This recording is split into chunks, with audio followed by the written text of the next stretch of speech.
Hey friends, the next episode in our Greatest Hits collection is a compilation of 2 interviews with Sam Seering from Epic. The first originally aired in January 2023, shortly after the launch of Cheers, and the second came 4 months later in May of 2023 as Epic announced new generative AI-based features within the platform. We can all probably use a refresher of where Cheers fits in enabling consumer experiences, so let us know what you think about this compilation. The flow. All right, everyone, let's get into the flow. Give it up for Sam Seering. Sam is the product manager for Epic Cheers. It's Epic's CRM suite. We're going to dive right into that and what it means. But first, welcome, Sam, to the Healthcare Wrap. Yeah, Jared, thanks for having me. Very excited for the conversation today. You know, there's one of those times that happens in your career professionally where you realize you can't tell if you know people just from LinkedIn and online or if you've actually met them in person. But I can tell you, when you and I met, I was at HCIC last November and I was in the exhibit hall, and all of a sudden I saw somebody walking towards me with a bow tie, and I'm like, I'm pretty sure I know who that is. But even though we've never met in person, it was just one of those, it was pretty clear. I'm like, Sam, you know, like we didn't even have to really introduce ourselves, but I just thought that was cool. Why don't you tell our listeners a little bit more about yourself and, you know, tell who is Sam and give us a quick summary of your background. Yeah, absolutely, Jared. I actually find it funny that you mentioned the bow tie. It's very much one of my signature elements. And as we started to come back to our meetings here at Epic, following some of the lockdown protocols and the work from home, people joked of, Sam, why don't you actually have your bow tie here in person? And I'd actually forgotten how to tie my bow tie. So I had to rethink of how to actually do that. So it's funny that you bring that up as an element. But yeah, so a little bit about myself, Jared. So I started working here at Epic about a decade ago on our analytics team and worked with organizations in the Epic community to help them get value out of the data that was being entered into their Epic systems around population health initiatives, patient throughput, and engagement. And I was lucky enough to get to work with a number of our community members as part of some of the analytics projects about merging together data from the Epic system with their patient satisfaction survey data to try to get new insights to improve the experience of the patients. And so that really opened my eyes to the possibility of how we could use a holistic integrated platform to improve the experience of those interacting with a health system or with a provider. And so when the opportunity arose a couple of years later to move over to our CRM team at that time, I really jumped at that opportunity to build this engagement platform for hospitals and health systems to better find ways to engage with their patients and with their customers. And so over the past few years, I've been working as the product manager of that team, really helping to guide the development of the product and working with our community members to help solve the needs that they have to better understand the populations that they serve and help guide each individual through their unique journeys. Outstanding. Well, you mentioned a couple of words, and I noticed you were being pretty intentional about the way you worded it.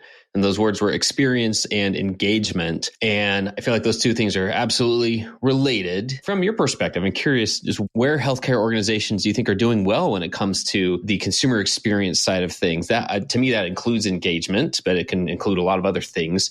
In general, what are you seeing where healthcare organizations are doing well, and where do they have room to improve? I think that the big place that organizations are doing well in is kind of the historical elements of what we've defined as experience. So that in-clinic experience of a doctor having a face-to-face conversation with their patient, that experience goes all the way back to house calls that doctors were doing back in the 1800s. And so there's a long history of that truly being that best experience. And we've seen that through research time and time again, that when an individual is actually in the room with that provider, they're having a great experience. The other places that I think that experience is pretty beneficial is in the different engagement opportunities that a health system provides to their patients and to their prospective patients. There's been some wonderful work done by members of the Epic community doing things like opening up open scheduling opportunities so that anybody can book their own appointment, or simply turning on more consumer-friendly capabilities like paying with Apple Pay or being able to pay entirely through a text message conversation. I think the difficulty when we look into those other experiences is that it's much more of a scattershot of success versus, say, that in-clinic historical experience. And so part of the work that we do here on Cheers is talk with our community members about making the unsexy work sexy for that patient and consumer engagement. And what I mean by that are things like standardizing provider scheduling templates. Because if we don't do that effort, it makes it much more difficult in order to provide that great scheduling experience that we want to match the experience that Marriott or Delta provides to us. And it also provides then the added benefit of opening up more availability for patients as they're trying to find an appointment. It's also the unsexy work of having conversations with the CFO to turn on paperless billing, making that an experience that matches other industries like Amazon. So I think that organizations do a great job of that traditional experience, that face-to-face interaction, but that there are opportunities to continue to improve that experience across all of these other engagements that we think of outside of the four walls of that clinical interaction. I like that you framed that as an opportunity, because I think part of the challenge to making more progress up till now, I think, has been not a clear definition of who owns the experience. And that also leads me into the opportunity, I feel like, with Epic Cheers. So let's dig into this here for a little bit. So this is a platform itself. Can you give us just a layperson's definition of the platform, and what problems does it hope to solve or address?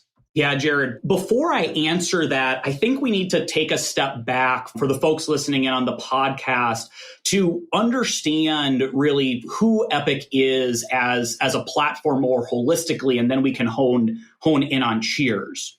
So when you think about Epic, people think of kind of that EMR, and they equate it to every EMR out there in the market.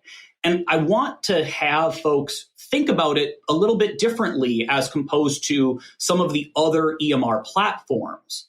The reason for that is that when we started building Epic back in the 70s and 80s, our founder, Judy Faulkner, she had the radical idea at that time that instead of building a point lab solution or a point pharmacy solution or a point revenue cycle solution, instead, she built the product suite with the patient at the heart. So everything revolves around that patient.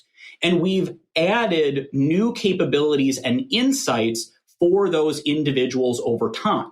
So, of course, kind of with the first dawn of the EMR, we had this fully integrated suite of what I would consider to be raw data points about a healthcare consumer or about a patient. So that's going to include things like demographics, visits that occurred, admissions to the hospital, what medications they're taking, what are their lab tests that are occurring. And then what we've been doing really here at Epic over the past, say, 5 to 10 years is how can we build a connected health insight layer around that raw information? So some of that is going to be calculated data off of that raw element. So say a predictive model on the likelihood of an individual being admitted to the emergency department so that we can do some population health outreach and get them connected with other resources. In other spaces, it's going to be things that the individual, that the patient is providing us. So things like their social determinants of health factors of do they have food insecurity concerns or maybe transportation issues making it to that appointment. But what we've also done is we've started to build out what we call the health grid, which is extending Epic outside of the hospitals, providers, and health systems across the country and around the world, but now going to other actors in the healthcare ecosystem.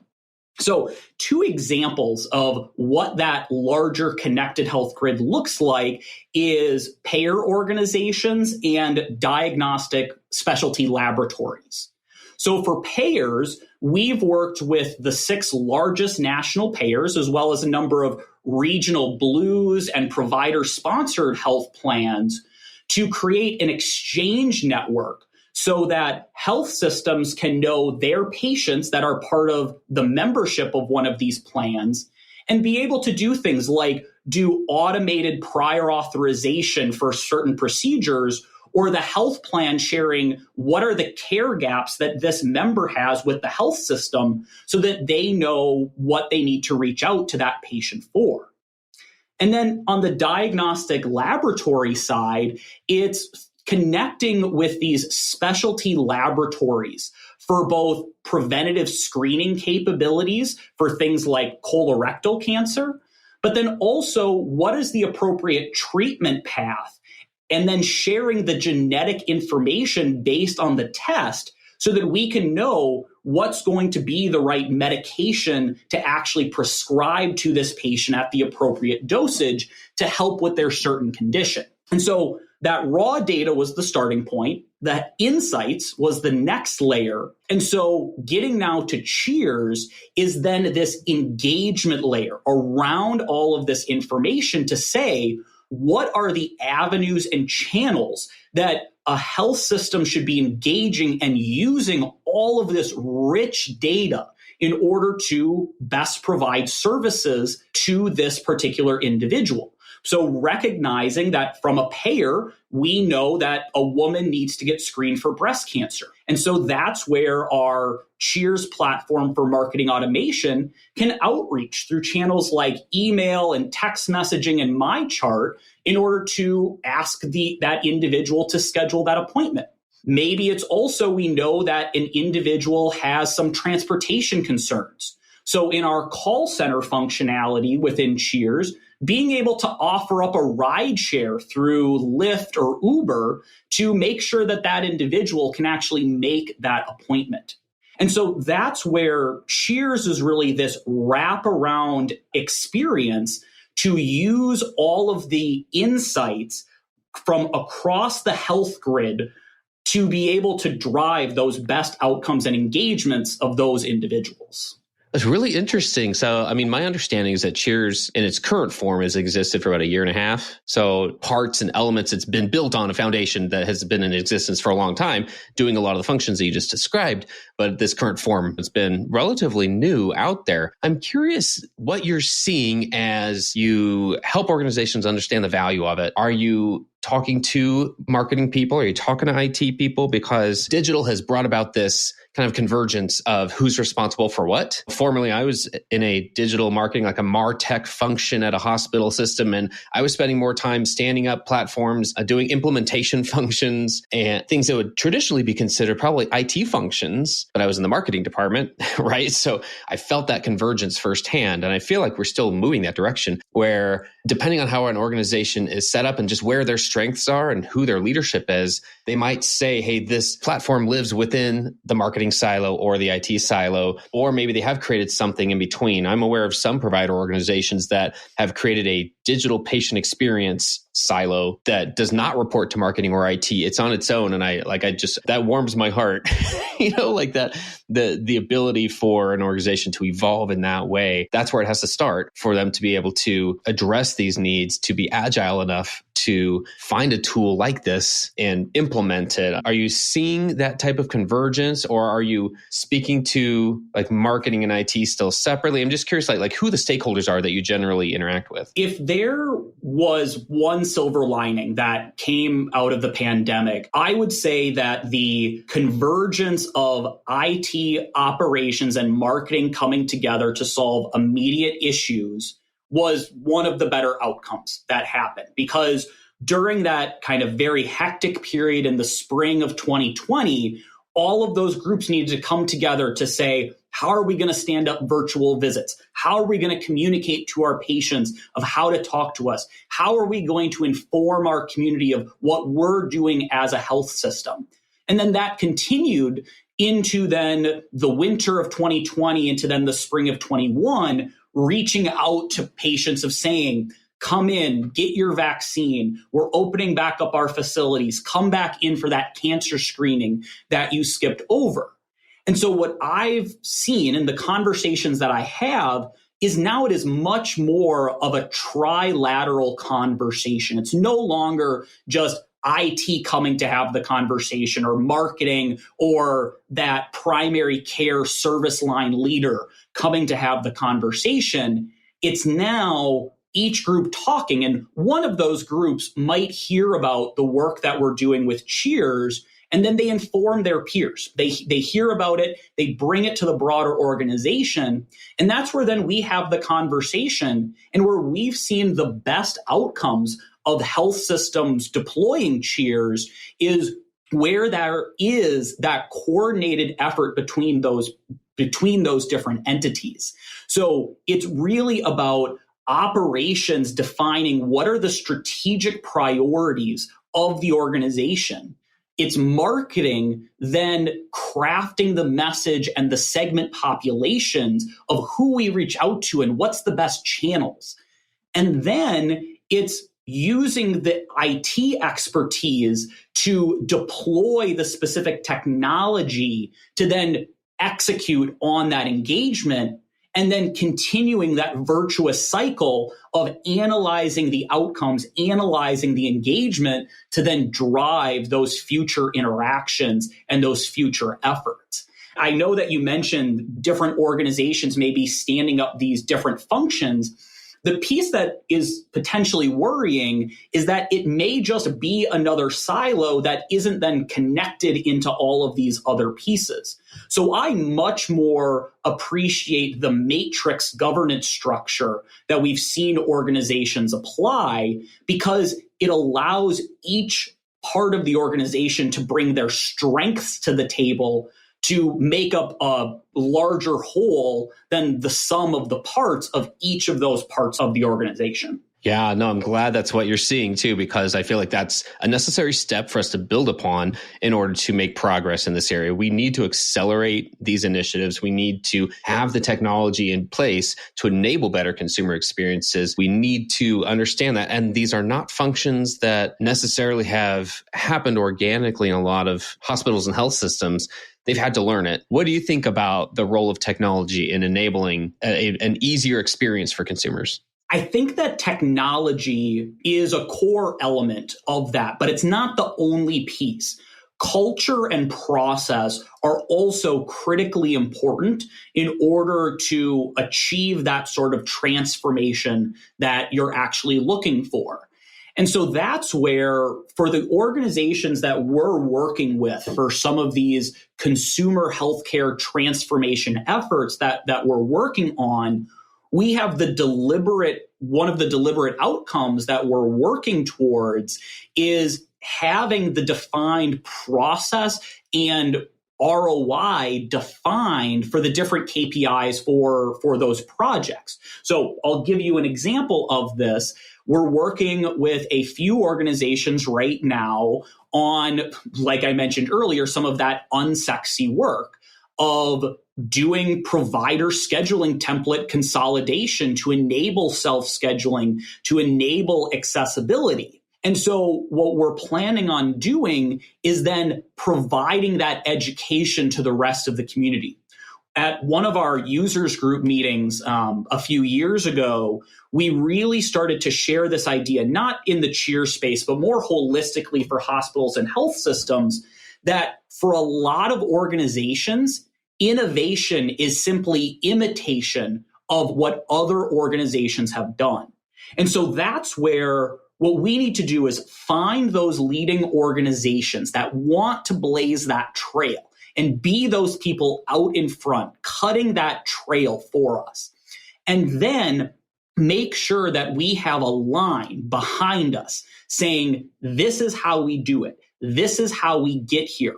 not just from a technology of I typed these things into this widget and I got this outcome. No, it's these are the stakeholders that we had to engage. Here is how we had those conversations. Here's how we convinced them to move to this next level and then apply it to the technology.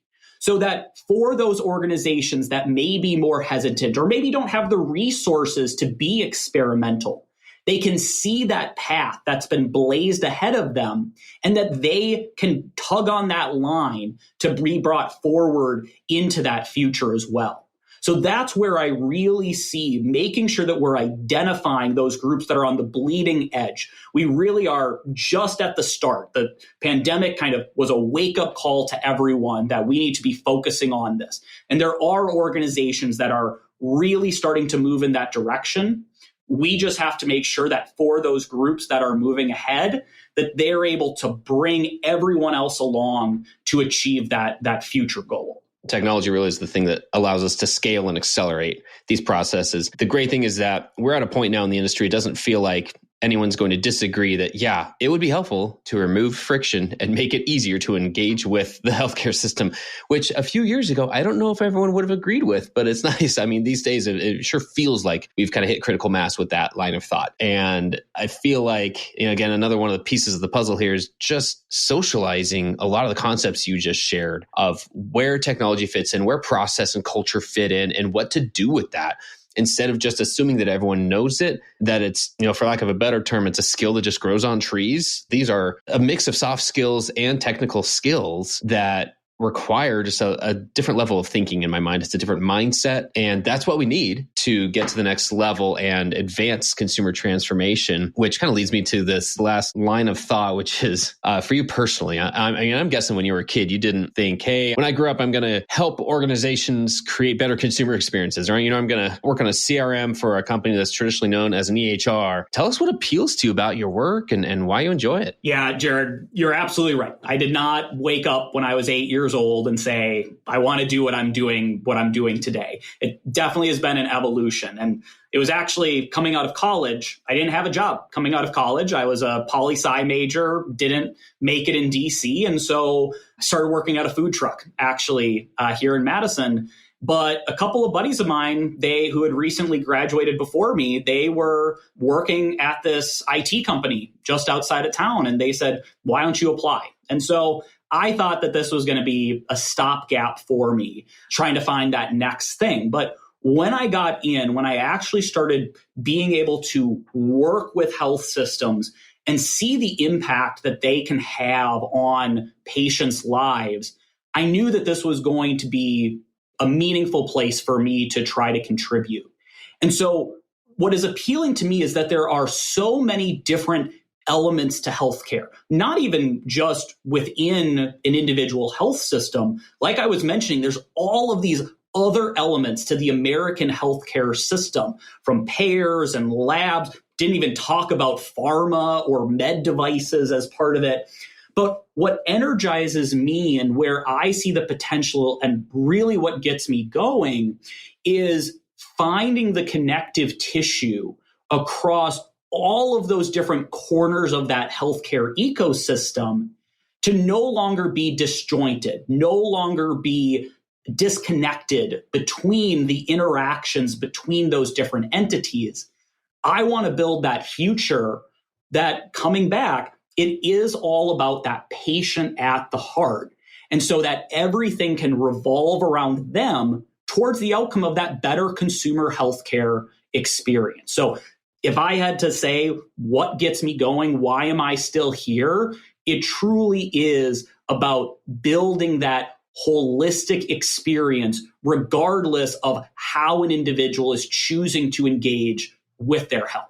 Oh, thanks for sharing, man. I'd like to just bottle that up and make it available to others in the industry. We're in the early stages, just like with consumer transformation itself. We're in the early stages of building up a community of professionals in this space. I don't even know if we know what to call ourselves yet, but people who have the same interests and passions that you just described. And I just want to thank you for sharing all that. You've given us so much to think about. And I will just say thanks again. How do our listeners, if they want to get a hold of you or learn more about Cheers itself, what's the best way for people to reach you? Yeah, I'm active on LinkedIn. So just search for me, Sam Seering. You'll see the signature bow tie there in that profile picture. So feel free to connect and message me. Also, we'll be at a number of different conferences throughout the year, whether it's HIMSS or the Healthcare Marketing and Physician Strategy Summit. So I'll be there in that bow tie as well. So come up, strike up a conversation. Definitely want to talk about all of the different potential in that healthcare consumer transformation. Well, that'll do it for this episode. I've had the pleasure of speaking with Sam Seering from Epic.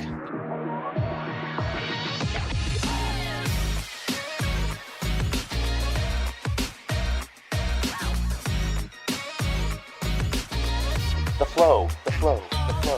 All right, everyone, let's get back into the flow. Give it up again for Sam Seering. He's a product manager for Epic Cheers. Sam, welcome back to the Healthcare Wrap. Great to be back, Jared. Always a pleasure to join you on the Healthcare Wrap. I'm serious. It's one of these things. I like to tell people they can take it as a badge of honor when they're a return guest, not just because it's a smaller group of guests, but I like to think we're giving a lot for our listeners, a lot of value there, and it just gives them a chance to get to know you better, which always starts with a good place of introduction. Last time I had you on pretty recently, we had a great discussion about Epic Cheers and gave kind of an inside tour there. It's always fun to see people in person when you and I were able to reconnect at HMPS in person.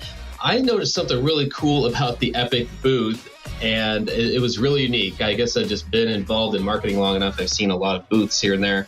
This is the first one I've seen with the decor of your booth. Would you mind describing that for those who didn't happen to be there in person and experience it? Yeah, absolutely, Jared. Here at Epic, we have kind of one of our corporate philosophies is do good, have fun, and make money. And so very much the booth that we bring to different conferences is very much in that have fun vein. So for those of you who are unfamiliar, here at Epic, we are in Verona, Wisconsin, just outside of Madison. And we actually originally, all of our land was Wisconsin farming land. And so we took that as inspiration for the artwork and design of the booth that we have. So we have pictures of cows and pigs. We have a little rooster statue that's part of our booth. So it's really kind of infusing that element of fun and a little bit of history of Epic into that booth. Well, what I really loved is that it felt authentic, right? It wasn't trying to be trendy with it. It was trying to just be authentic about it. And I think that's actually what really worked there. So there's not a lot of times I ask people to describe their booths for me. So just know that was something that stood out. I thought it was great. I'll make sure to share that with our events team. They do an excellent job at helping us out and really sharing our message. Outstanding. All right. Well, so Sam, that gives us an opportunity now just to dive in a little bit deeper in terms of getting to know you a little better. What would you like our listeners to know about you personally and professionally? Yeah, so just to share some of the things maybe from last time as well. Been at Epic now for 10 years.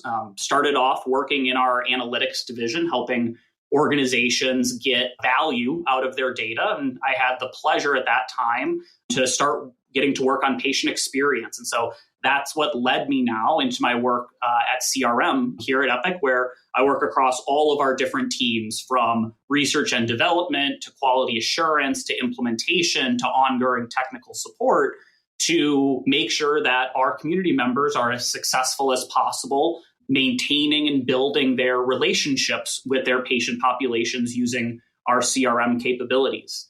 When it comes outside of the professional life, I've got 2 young boys, 3 and 1 right now, that definitely are the reason that I wake up early in the morning, is to make sure that they're getting out the door, and definitely love to be able to cook for my family and be able to do different outdoor activities with them. So a little bit more on the personal side. Very nice. I love knowing just a little bit about that, and awesome to have the couple of boys there in the family and the household. So a lot of fun sounds like in life there. I'm going to need your recommendations and advice as they're getting older, Jared. Well, as soon as I figure the parenting thing out, I'll let you know. We could go on all day there. But one other thing I've been asking a lot lately, which is really interesting to hear how people address this question. But I'm just curious, we've been asking about what a good piece of career advice is that people have received along the way. And it's been interesting hearing just from different standpoints, people at different parts of their career journeys, but there's always something or multiple things that have stuck with people along the way. Is there something that comes to mind when I say like, hey, what's one of those pieces of career advice that's just stuck with you? Yeah, that's an interesting one, Jared. I think for me, the best advice that I was ever given was be the best version of you possible. So, of course, in corporate environments, you always want to be comparing yourself against the guy across the hallway or the girl who works at another company. But it's very traditional way of thinking of improving yourself. And so that's why the advice of being the best version of you was so impactful for me, because it allows me to refocus my work on just being better than who I was yesterday. So it really helps me focus on kind of that internal improvement without needing to feel the need to put down others in the work that they're doing, because the same advice is true for them. They should be the best version of them possible as well. Individual success is not dependent on the failure of another. Yeah. Oh, that's such a good piece of advice here. And I like to just think team building in that way of recognizing everyone has a part to play and it's a different part for every single person. And so when you think about in the way you just described, it allows you the freedom and the empowerment, hopefully, in someone's environment to be able to play that part to the best of their abilities. And so realizing that there is strength in that diversity of a team, it just goes such a long way. I love that. So good. Okay. So Sam, I want to dig in here a little bit with you because there's been some news out there, to say the least. What a lot of people were talking about was on the first day of HIMSS here, because Epic made a big splash when they announced that they're working with Microsoft to integrate generative AI into its EHR software for the first time. Let's dig into this a little bit. What can you tell us about the announcement? Yeah. So as folks probably saw a couple of weeks ago at HIMSS, we announced that we were embedding GPT technology, generative AI technology, directly into the Epic platform. And we were actually live with 2 organizations in production with generative AI use cases for healthcare. So that would be UW Health here in Madison and then UC San Diego were the 2 groups who were first live on this, actually, where we embedded generative AI into the in-basket workflow for clinicians. So for those folks who are unaware of what in-basket is, it's basically when you send your doctor a message through MyChart, that is where that message lands. And it's really been over the course of the last few years as MyChart adoption has grown, particularly because health systems were pushing patients into digital channels of engagement because of the pandemic. This message volume has continued to increase to the point that now there is in-basket fatigue for clinicians. So what we did as part of this project is the generative AI capability takes a first pass at that piece of content.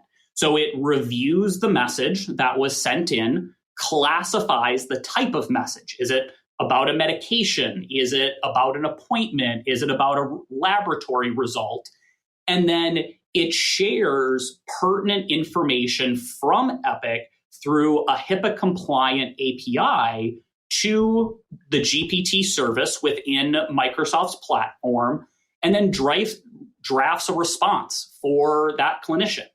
And that's actually where the generative AI stops, because one of our principles of deploying this generative AI ethically is making sure that a human being always has the chance to review and confirm the message and the content before sending it. Because as folks know that have been tracking this generative AI space, these models sometimes have a propensity of creating false information, or what's known in the industry as hallucinating some pieces of information.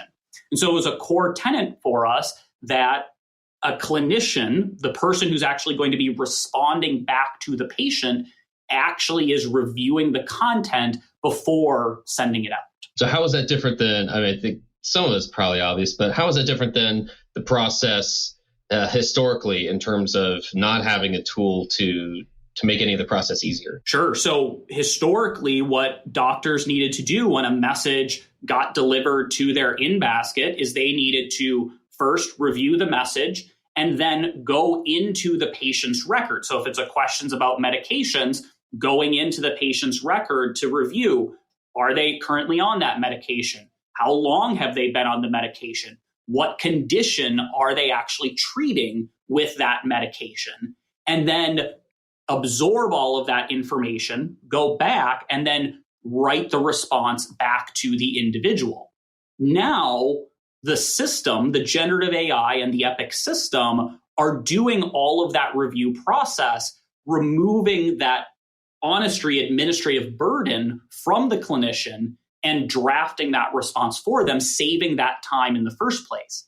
The interesting thing as well, there was actually a study in JAMA just here recently that analyzed medical advice, both from that was provided by a clinician and then provided by ChatGPT is what they used for this study. And they were reviewing Reddit questions, not in-basket questions, but it's an interesting corollary.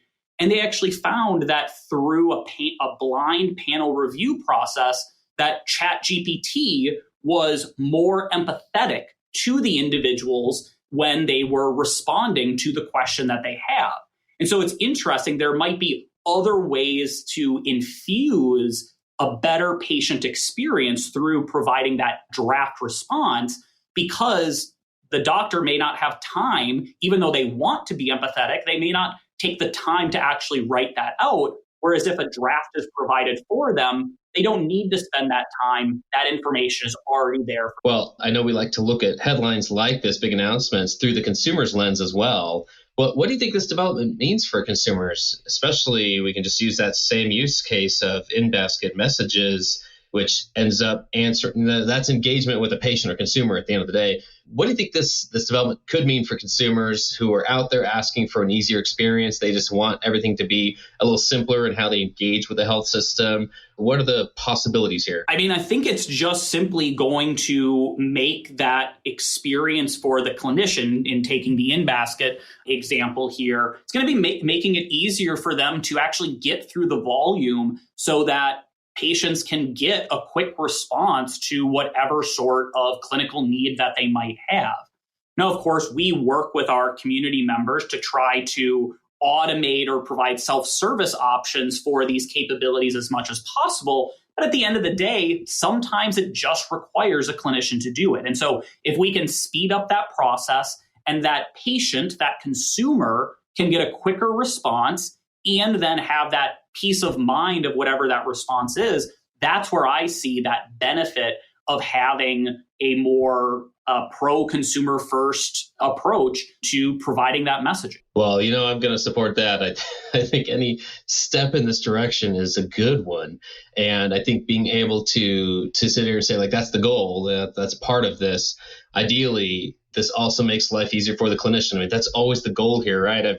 I've known occasionally there's some pushback when we say, how are we putting consumers' needs first? Because there's just this knee-jerk reaction sometimes of clinicians saying, well, does that mean my needs come last? And absolutely not. The goal here is to make the healthcare experience easier for consumers without making it harder for anyone else, including clinical teams. And so there is that sweet spot. It's just not talked about as much. And so, I feel like this is moving in that direction towards that sweet spot, making it ideally easier for the clinician as well, for the care team. So I think it's fantastic there, because that's what we're looking for. We're looking for just more steps in this direction. So I think it's great. Another audience that we talk about a lot here is marketers, and I think there are major implications there as well. What do you think here? I feel like this is like a blue ocean here. This is a whole new realm of possibilities. Are there any use cases that could benefit marketers that you could talk us through? There's a lot kind of in this space, Jared. You're definitely right. This is kind of a new greenfield moment for us as an industry to really take a leap forward and, quite honestly, align with what marketers outside of healthcare are grappling with as well. It's the same greenfield opportunity that they're dealing with. And there definitely are use cases that we're thinking about here at Epic of how marketers will be able to use generative AI to their benefit as well.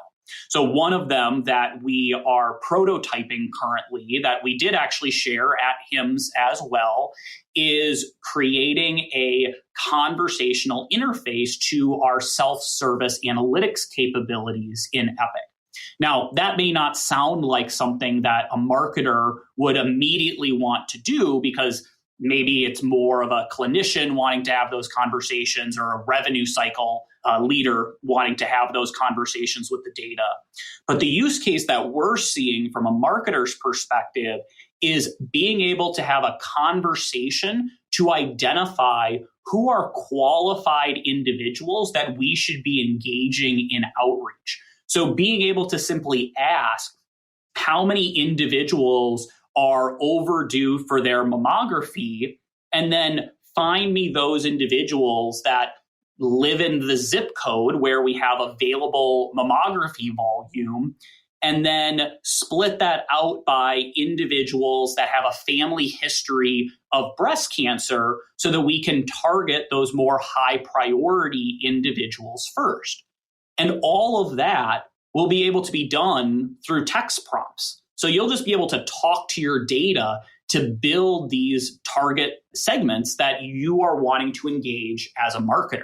The other is in a pretty high labor area for marketers is in content generation. Being able to let generative AI take a first pass at your content. So for example, once I have that population of individuals that we want to come in for their mammography, asking it to take a first draft of email content, my chart content, and text message content. And then just like what we did with InBasket, providing that as a draft for a marketer to review that content before deploying out that engagement campaign.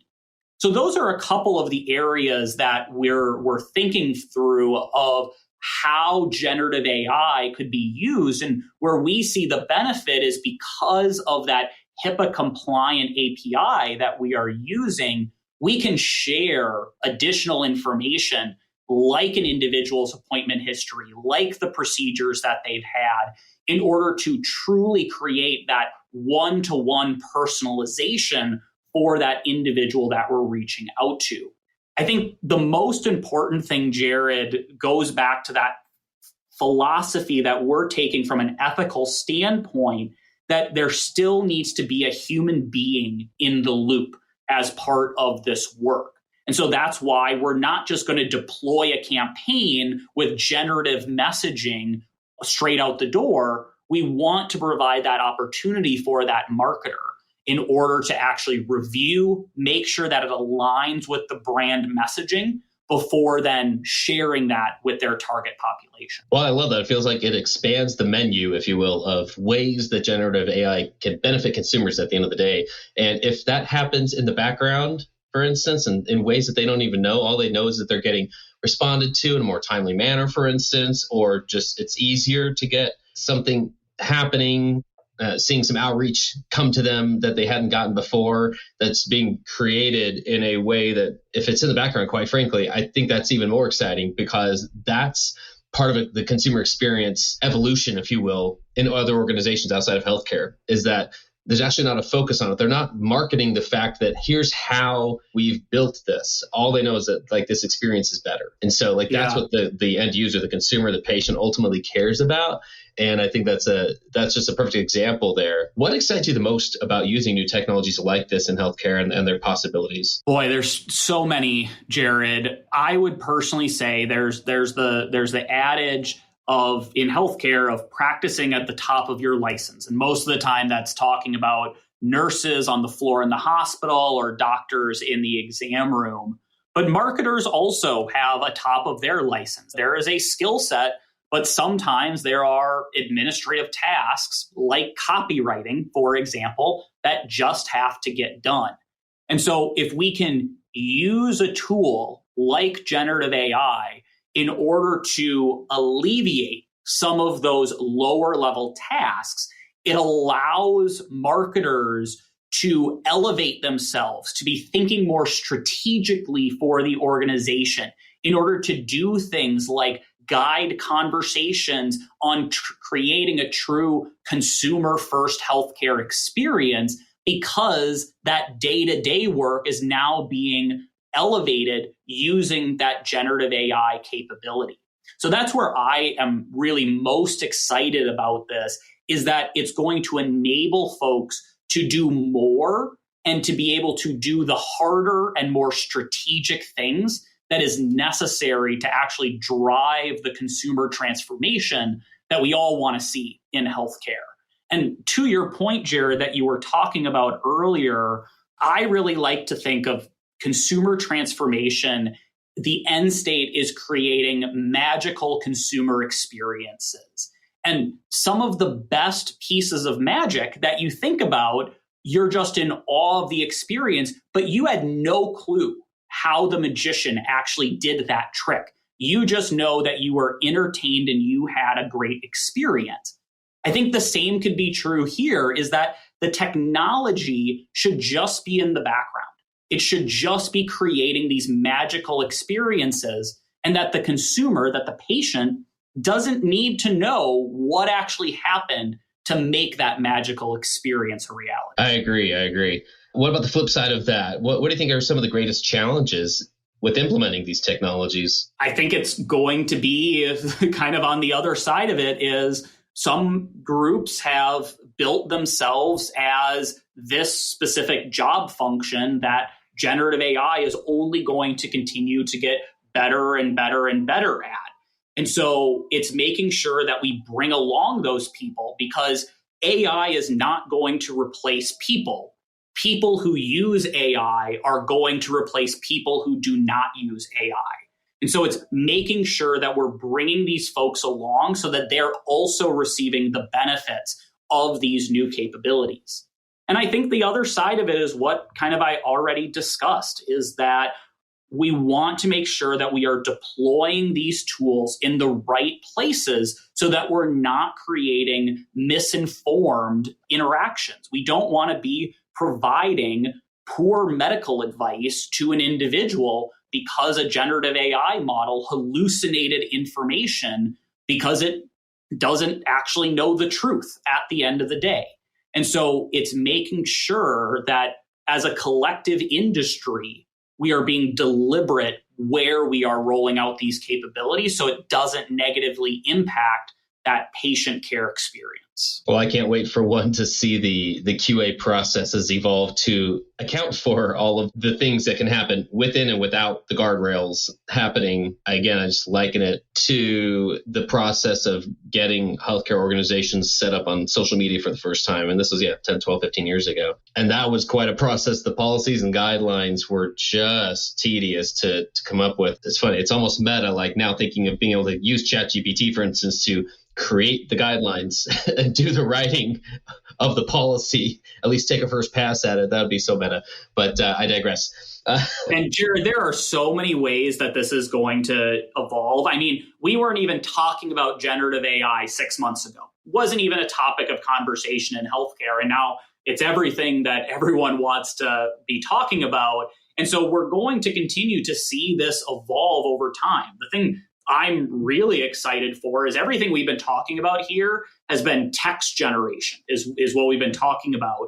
But I think that the evolution that we're seeing in image generation and the kind of just budding capabilities in video generation is going to have massive implications, maybe not this year, but over the next 5 years, of how marketing departments are thinking about how they're building their content and how they're connecting with consumers. Ooh, yeah, great thing to think about. Well, any final thoughts here, Sam? Anything else that you'd like to share with our listeners that we haven't mentioned yet? I mean, it's always a pleasure, Jared, joining the podcast. And I think just the pieces that we've been talking about here is we're in the early stages of generative AI. And so it's making sure that we're all together being deliberate and moving in the right direction, but still keeping in mind that it's all about improving the consumer experience, the patient experience, and the clinician experience. Fantastic. Well, I know some of our listeners will want to connect with you and might have questions here. What's the best way for them to reach you? Yeah, best way is through LinkedIn. If you're looking for Sam Seering on LinkedIn, just look for the one with the bow tie. Always happy to connect with folks and continue the conversation. Outstanding. Well, that's a wrap for this episode. I've had the pleasure of speaking with Sam Seering from Epic. Thanks again for joining us today. Thanks for having me. Thanks for tuning in. If you like what you heard, please spread the word. Tell your colleagues to tune in for all the awesomeness, then leave a review on Apple, Spotify, or wherever you listen. This show is produced by Shift Forward Health, the channel for changemakers. Subscribe to Shift Forward Health on your favorite podcast app, and you'll be subscribed to our entire library of shows. See our full lineup at shiftforwardhealth.com. One subscription, all the podcasts you need, and it's all for free. And remember, we might have a lot of work to do in healthcare, but we'll get there faster together. Thanks again.